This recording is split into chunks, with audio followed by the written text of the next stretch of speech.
విశాఖలో రెండో రోజు సిఐఐ భాగస్వామ్య సదస్సు ప్రారంభమైంది. నేడు 4 ప్లేనరీ సమావేశాలు జరగనున్నాయి. మరింత సమాచారాన్ని మా ప్రతినిధి ధనుంజయ్ అందిస్తారు. Thank you Kishore. విశాఖలో జరుగుతున్నటువంటి భాగస్వామ్య సదస్సు రెండో రోజుకు చేరుకుంది.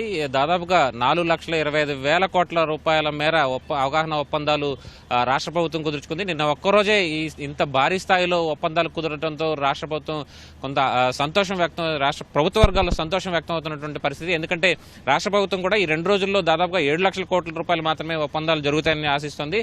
అయితే ఈ 2 రోజుల్లో దాదాపుగా ఈ సంఖ్య ఒప్పందాల సంఖ్య దాదాపు 9 నుంచి 10 లక్షల కోట్లకు చేరుకునే అవకాశం అయితే కనిపిస్తున్నాయి. ఒక్కరోజే తొలి రోజే దాదాపుగా 128 ఎంఓయూల ద్వారా 4,25,000 కోట్ల రూపాయల మేర ఒప్పందాలు కుదిరాయి. దేశ విదేశాలకు చెందినటువంటి ప్రతినిధులు, కార్పొరేట్ సంస్థలు కూడా ఈ ఒప్పందాలు కుదుర్చుకున్నాయి. అలాగే B2B మీటింగ్స్, అలాగే government to business to meetings కూడా నిన్న పెద్ద ఎత్తున సాగాయని చెప్పాలి. ప్రత్యేకించి రాష్ట్రంలో ఉన్నటువంటి వనరులు, అపారమైన అవకాశాలని అందిపుచ్చుకోవాలని చెప్పి అటు కేంద్ర మంత్రులతో పాటు ఇటు రాష్ట్ర ముఖ్యమంత్రి కూడా వారందరికీ కూడా పారిశ్రామికవేత్తలకు పిలుపునివ్వడం జరిగింది. దాదాపుగా ప్రపంచం నలుమూలలో ఉన్నటువంటి కార్పొరేట్ సంస్థలు ఆంధ్రప్రదేశ్ను రెండో ఇంటిగా భావించాలని చెప్పి కూడా ముఖ్యమంత్రి ఒక రకంగా వారికి సానుకూల ప్రకటన చేసే ప్రయత్నం చేశారు. అటు పారిశ్రామిక వర్గాలు కూడా ముఖ్యమంత్రి చేసిన ప్రకటనను పూర్తిగా విశ్వసించినట్టే కనిపిస్తోంది. ఇవాళ రెండో రోజు భాగస్వామ్య సదస్సు రెండో రోజుకు చేరుకుంది. ఇవాళ సాయంత్రంతో ఈ భాగస్వామ్య సదస్సు ముగుస్తుందని చెప్పాలి. మొత్తం మీద ఇవాళ దాదాపుగా 5 లక్షల కోట్ల రూపాయల మేర ఒప్పందాలు జరిగే అవకాశం ఉందని చెప్పి కూడా ప్రభుత్వం అంచనా వేస్తోంది. అయితే ఈ ఒప్పందాల సంఖ్య కూడా పెరిగే అవకాశం అయితే కనిపిస్తుంది. ఇటు బిజినెస్ టు బిజినెస్ మీటింగ్ కానీ అలాగే దేశాలకు చెందినటువంటి ప్రతినిధులు కూడా ఈ ఒప్పందాలు చేసుకొని ఇక్కడ పరిశ్రమలు నెలకొల్పేందుకు ప్రయత్నాలు అయితే చేయాలని చెప్పి భావిస్తున్నారు. మొత్తం ఇవాళ ఒక్కరోజే దాదాపుగా 5 లక్షల కోట్ల రూపాయలకు మేర ఒప్పందాలు చోటు చేసుకునే అవకాశం ఉంది. అయితే ఈ 2 రోజులు కలిపి దాదాపుగా ఈ ఒప్పందాల విలువ, అవగాహన ఒప్పందాల విలువ 9 లక్షల కోట్ల నుంచి 10 లక్షల కోట్ల రూపాయల మేర ఉండే అవకాశం ఉంది.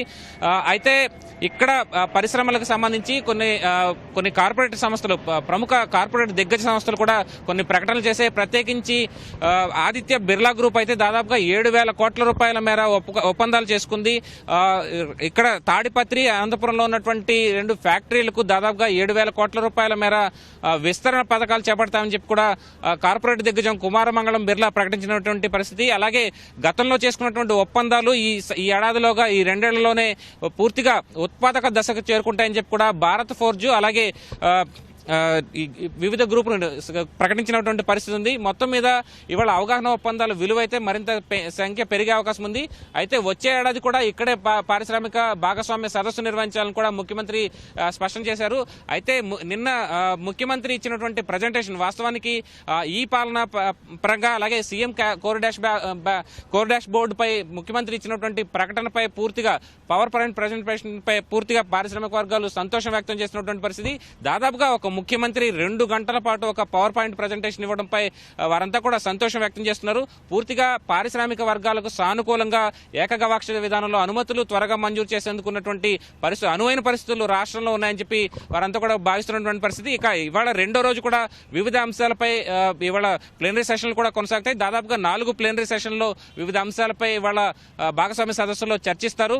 అలాగే వ్యాలిడిటీ ఫంక్షన్ లో కూడా ముఖ్యమంత్రితో పాటు కేంద్ర మంత్రులు కూడా ఇవాళ నితిన్ గడ్కరీ అలాగే సుజనా చౌదరి తదితరులంతా కూడా పాల్గొనే అవకాశం ఉంది. ఇవాళ కూడా భారీ స్థాయిలోనే ఒప్పందాలు పెరిగే అవకాశం అయితే కనిపిస్తోంది. ఇది ఇక్కడ తాజా పరిస్థితి. కెమెరా పర్సన్ సిఎస్ శ్రీనివాస్తో కలిసి ధనుంజయ్, ఈటీవీ న్యూస్, విశాఖపట్నం. వాటర్ స్టూడియో.